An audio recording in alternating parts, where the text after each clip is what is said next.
Hello together. Thanks a lot for tuning in to the third part and the last part of our Tasmanian four-wheel drive adventure. If you haven't seen part 1 and 2, please check it out on our channel. In the last and third part, we're going to start with the Montezuma Falls trek. Then we're going to camp at Montezuma Falls. We take the Ring River Road, which is quite notorious, classed as extreme and has cost a lot of cars, especially in the rain. Then we're gonna visit the Cethana Dam. We're gonna spend the day and the night at Jacob's Ladder, absolutely magnificent. And then we do the Bridport to Bellingham for wheel drive traverse and spend 2 days on the beach. Quite a few adventures still to be had. John is still suffering from his contaminated fuel problems, so please join me on the third and last part of our adventure. It was already reasonably late in the afternoon, but we thought we're going to give Montezuma Falls a go anyway. When you enter the Montezuma Falls trek, there's a side trek which goes straight ahead. We weren't sure where that actually goes. It's fairly muddy and slippery. John gave it a good red hot go up to the top, but yeah, don't bother with it unless you want to play, as it doesn't go anywhere and certainly doesn't go to Montezuma Falls. So we decided to make our way to the falls.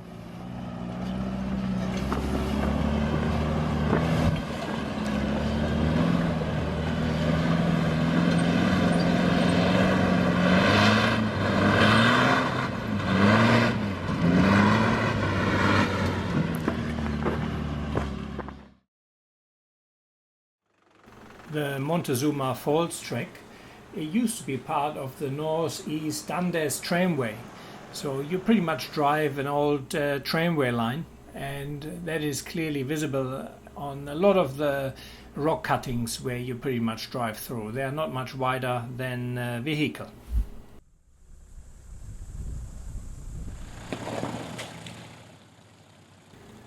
The trek is pretty straightforward, and for our type of vehicles, yeah, no issue whatsoever. There are maybe 1 or 2 sections where you look a little bit and pick a line.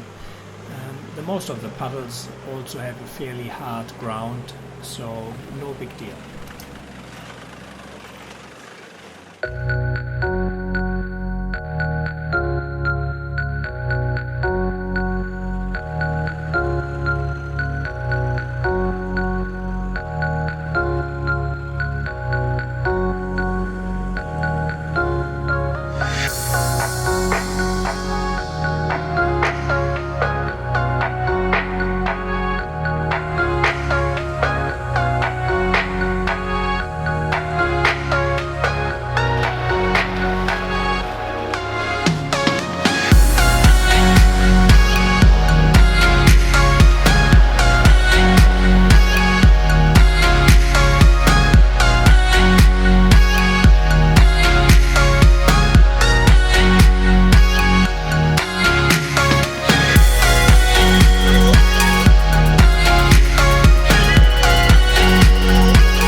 That is the remnants of the old railway bridge over these wells.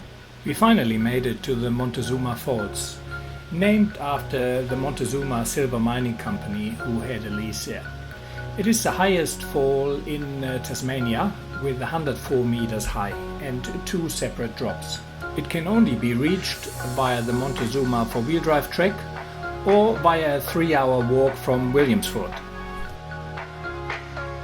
The creek immediately below the falls was once spanned by a wooden trestle bridge, 160 feet long and 50 feet high. This has been replaced with a modern suspension bridge, which, if you don't like heights, it is fairly wobbly but offers great views.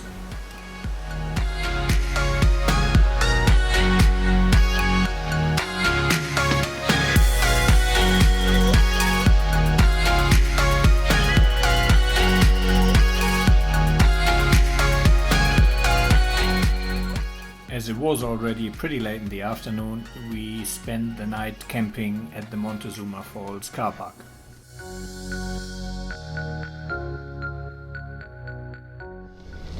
Thursday morning, camped at Montezuma Falls, and now just entered Ring River Road, which according to the sign is extreme.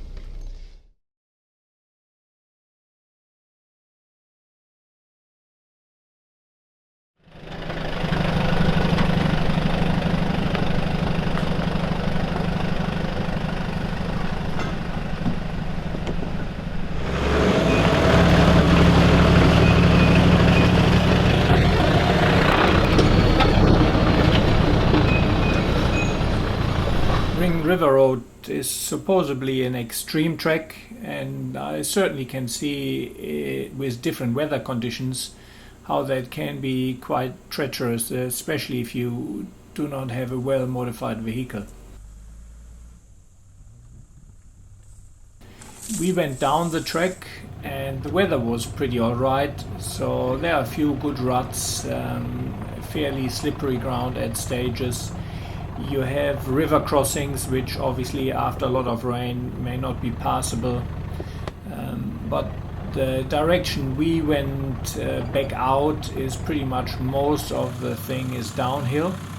If you would do Ring River Road in the opposite direction, driving towards Montezuma Falls, that could be very, very slippery and quite a bit of winching involved to get up the muddy hills.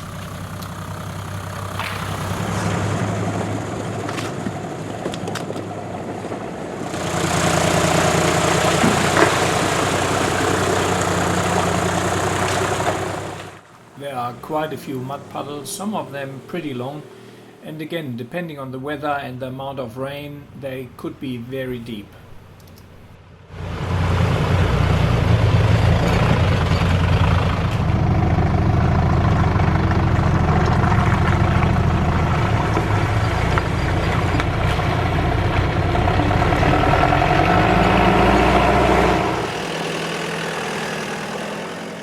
In many instances, the banks of the tracks really close in, so to prevent panel damage, I definitely would recommend having some good bar work on your vehicle. Brush bars, rock sliders, and possibly some underbody protection.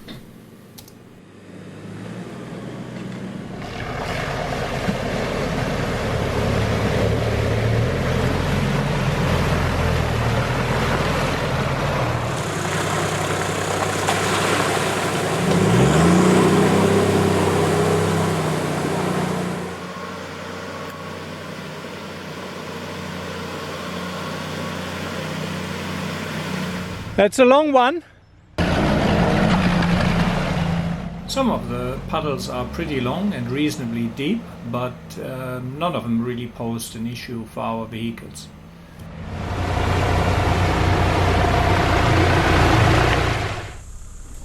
The last descent down to the river is fairly off-camber, some deep ruts and clay-based, so that would be no fun the other way around, especially in the rain. That's why it really pays off to watch the weather forecast and see how high the river levels are, because you may get down to the river, but then the river may not be passable, and then you have to get back up the same way out you came in. While it's really low and calm today, Beautiful I have seen Ring River videos where that water levels and water speed is considerably up and where you really can't cross it safely. So just keep that in mind when doing the Ring River trek. The Discovery did not make it down here.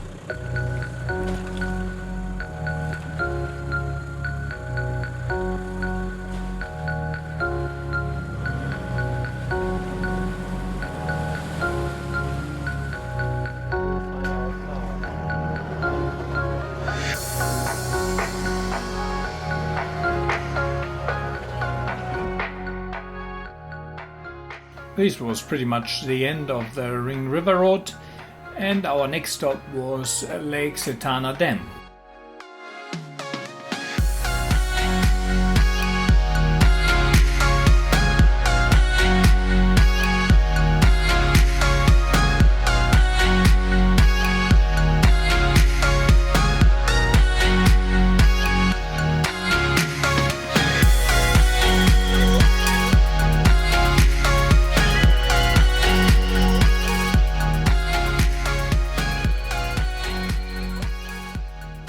made our way towards the Bellingham National Park, but on the way John started having issues with his engine.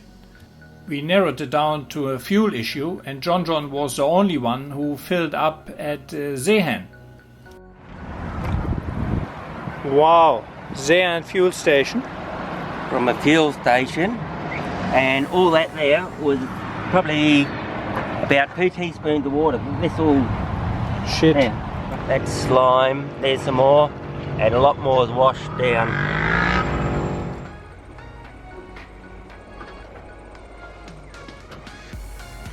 Oh, John cleaned his fuel filter, bought a new one, put the old one back in, and it went alright for a little bit, but then everything came back.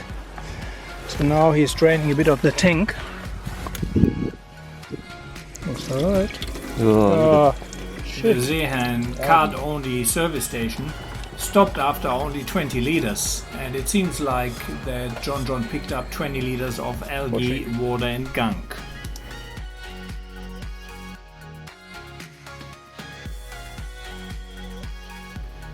Upon entering the park, we found this little fella on the side of the road and couldn't help but to stop and have a little look at him.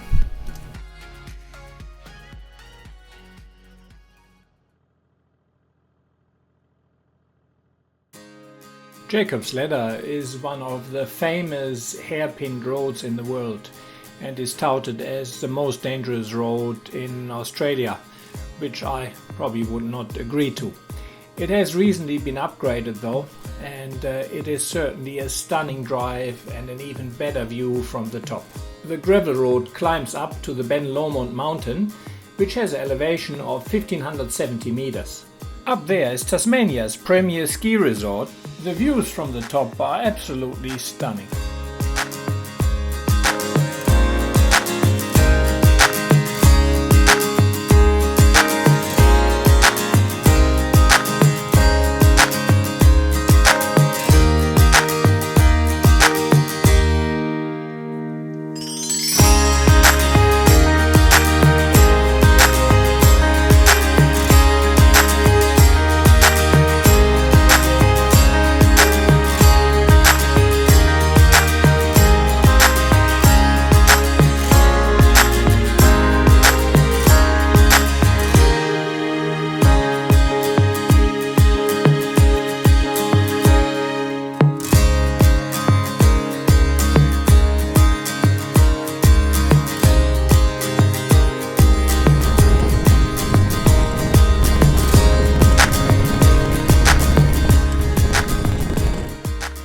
I stayed filming a bit longer on top of Jacob's Ladder while the boys went down and set up camp and got a fire going. As we only stayed for the night and the campground was empty, we set up our tents and stretcher in the shelter. John left his tent open and got some company for the night in form of a spotted quoll. The spotted quoll is the second largest of the world's surviving carnivorous marsupials. Come on.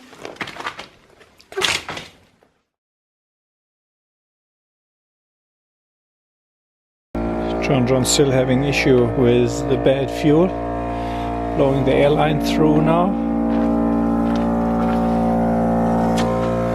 They found a spring which came straight out of a rock. The water couldn't have been much cleaner and it tasted beautiful. Friday morning, and now we're heading to Bridport and heading down the beach there. Supposedly this hard beach track, which is tidal, so we will see how that goes, because we are certainly far later than I hoped we would be, and I think low tide is pretty much now, and then we have incoming tide, so yeah, we'll see how that goes. We had a look at the sign which said that the trek is rated difficult even in dry conditions. We got a little bit excited and we're hoping for another more difficult adventure. When we started airing down, we saw a big group towing a caravan entering the dunes, and we were a bit surprised. It didn't take us too long to catch up to him, and they were stuck with the caravan on one of the little bit bigger dunes. They had plenty of vehicles and seemed to be alright, so we managed to squeeze past and head towards the beach. The drive through the dunes is quite interesting. It's sometimes not that easy to find your way, but there are some orange triangles which point the way, but not always easy to see. There are some soft spots, but overall pretty straightforward beach drive, to be honest.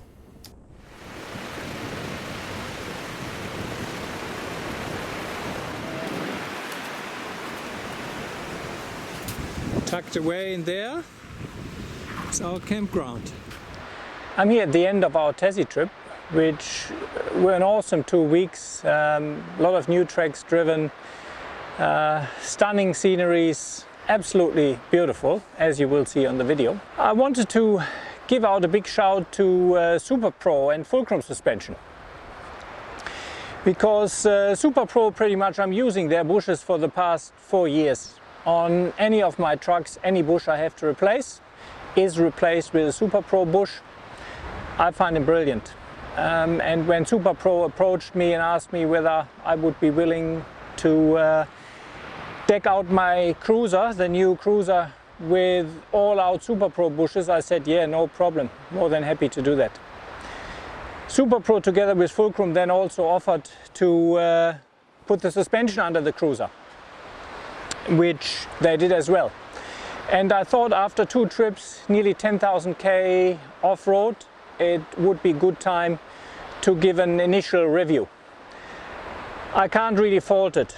The suspension and the vehicle has done everything I asked it to, from corrugation to technical driving to sand driving, fire trails, you name it. And I'm super happy with it. I really can't fault it. As a standard tour suspension, absolutely top, and I certainly would recommend it. The bushes and so on, yeah, I know that would work anyway. There's not much to report. Everything works as it should. The vehicle drives perfectly, even on-road, off-road, 110, no problem whatsoever. Big shout and thanks to Fulcrum Suspension for providing all the suspension for the cruiser.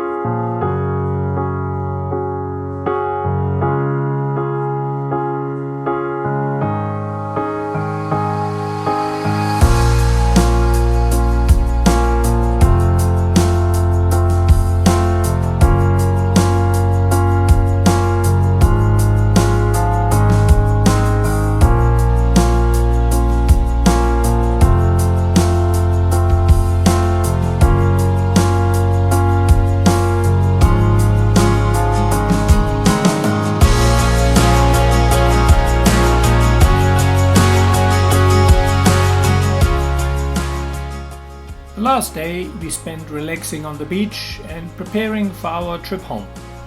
A few people asked how much fuel we used and how much the whole trip costs. So here are a few stats. I used around 550 liters of fuel.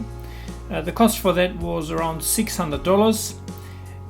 The ferry cost $700 return, including a cabin both ways.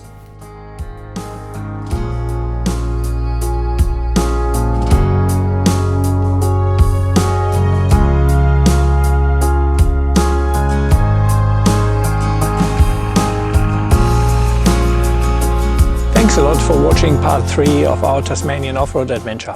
I hope you enjoyed as much as we did. Please don't forget to like, subscribe and leave us a comment in the comment section what you like the most. I hope to catch you on the tracks or see you again at one of our next videos. Thanks guys, see ya.